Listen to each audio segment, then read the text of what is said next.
You and your friends are coming to the latest information, the most notable current events on the YouTube channel of Nghe An Newspaper, the digital infrastructure of Nghe An Newspaper and radio and television. To know what the program is about today, please follow along below. In the context of recent incidents of drones violating the border, Poland has announced the temporary closure of its eastern airspace until mid-December 2025. The Polish radio station RMFM reported that as of December 10th, Poland has restricted air traffic along its borders with Ukraine and Belarus. The measure is being taken for national security reasons and will be in effect until December 9th. The airspace closure affects the Lublin and PKCA Pier regions. The restrictions will apply to civil aviation, while military and emergency services will continue to operate as usual. The measure is aimed at ensuring security amid heightened tensions in the region. Polish authorities call on airlines and passengers to take note of changes to flight plans and to comply with official announcements. The investigation into the drone incidents is ongoing, and coordination with NATO is underway to prevent further threats. It is known that on the night of 9/10, Russia launched a combined attack with hundreds of missiles and UAVs against Ukraine. At the time of the attack, at least 19 flying objects thought to be UAVs crossed the Polish border, 4 of which were shot down. After the incident, Poland proposed activating NATO's Article 4.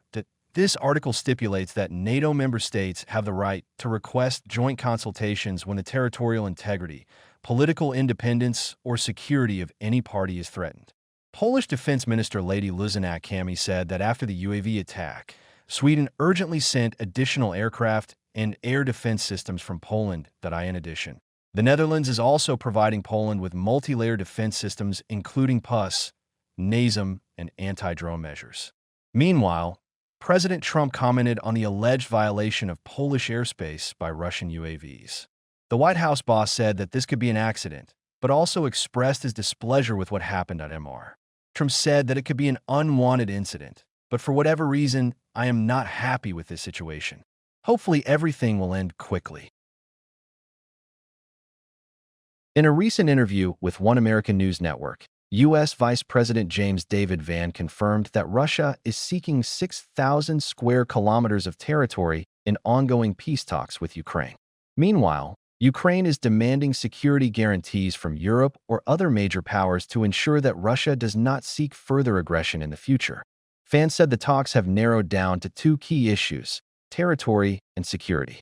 I think we're at a point now where we've at least narrowed things down to a couple of core issues. Trump's vice president said point one of those is the territorial issue.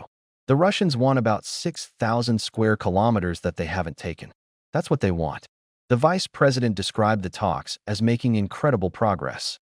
But he acknowledged that the ultimate question remains whether the Russians and Ukrainians will cross the threshold of peace. The U.S. Permanent Representative to NATO Matt Wicker told First Business that Ukraine could agree to a halt to fighting along its current front line if it gets credible security guarantees.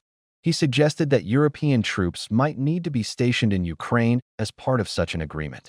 Mr. Hacker said those security guarantees would allow Ukrainian President Volodymyr Zelensky to sign a deal if he could be confident that this war wouldn't simply be reignited.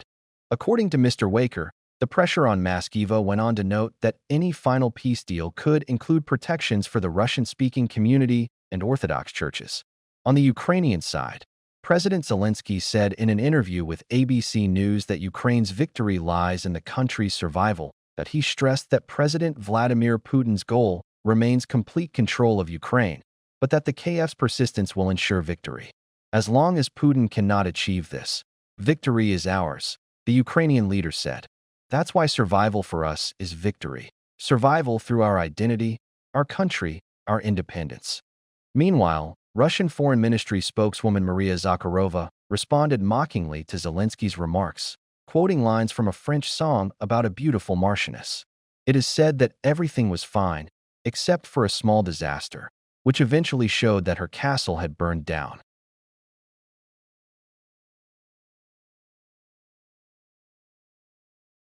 As the Russians push deeper into the Don region, the atmosphere in Ukraine's last strongholds is becoming increasingly tense. Fears are mounting that Russia will eventually gain control of the entire region. Konstantinivka, once home to 67,000 people, is now without reliable electricity, water, or gas. The shelling has intensified, drones are flying overhead, making the town uninhabitable. This has forced the last residents to leave. In contrast, Gramato, just 25 kilometers to the north, still has some life left in it. Its pre-war population of 147,000 has dwindled, but restaurants and cafes remain open. Despite repeated attacks, the city has maintained a sense of normalcy that is no longer seen in neighboring towns. The Donets, once Ukraine's industrial heart, are being slowly wiped out.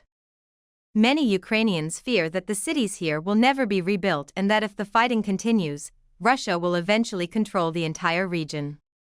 The Donetsk region has been torn apart. I fear that more cities will be destroyed, said Natalia Ivanova, in her 70s, who left Konstantinivka after a rocket exploded near her home in early September.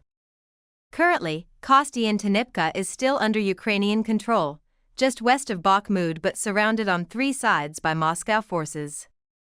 They are always shooting, and standing still you can only hear the whistling of bullets, added Ivanova.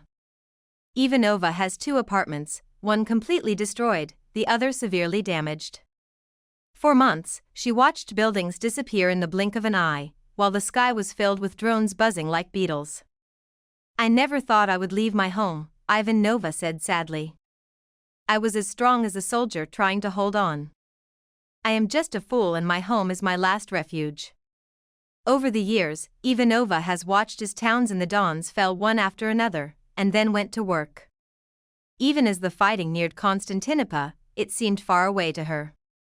It was only when an explosion next to her building warped her windows so much that they could not be closed that Ivanova finally decided to leave. She had to leave her whole life in Konstantinivka, where she was born and raised.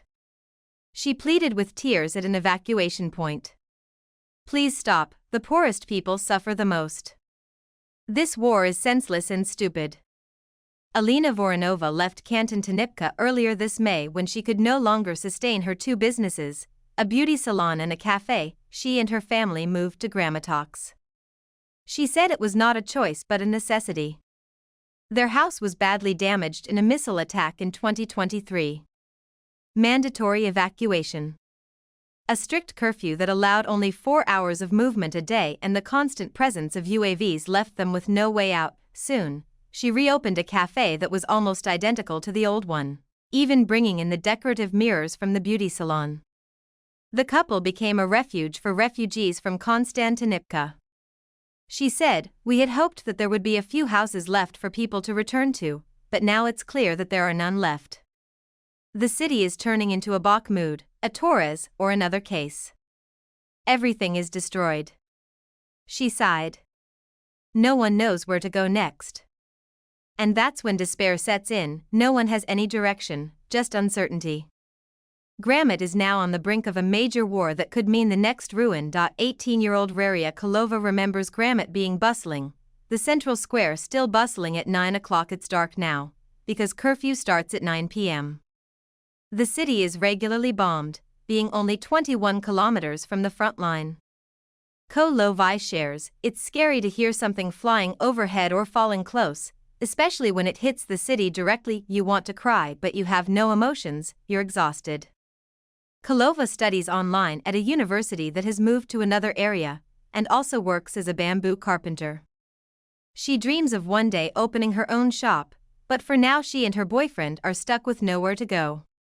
Kolova says, "It's terrible that most of Don has been taken over.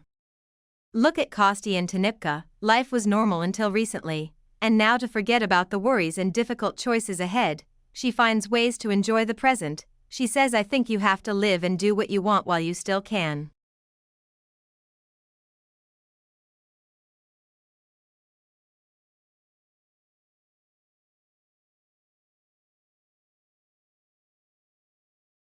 Politico reported that European Commission President Ursula von der Leyen has proposed a new way to use frozen Russian assets to support Ukraine in a speech to the French chatbot. Ms. Leyen proposed using frozen Russian assets to issue a reparation loan to Ukraine. With Ukraine facing an estimated budget deficit of €8 billion by 2026, Ms. Vannon suggested that Europe would need to channel new funding to support the country, which has been devastated by war for more than 3 years.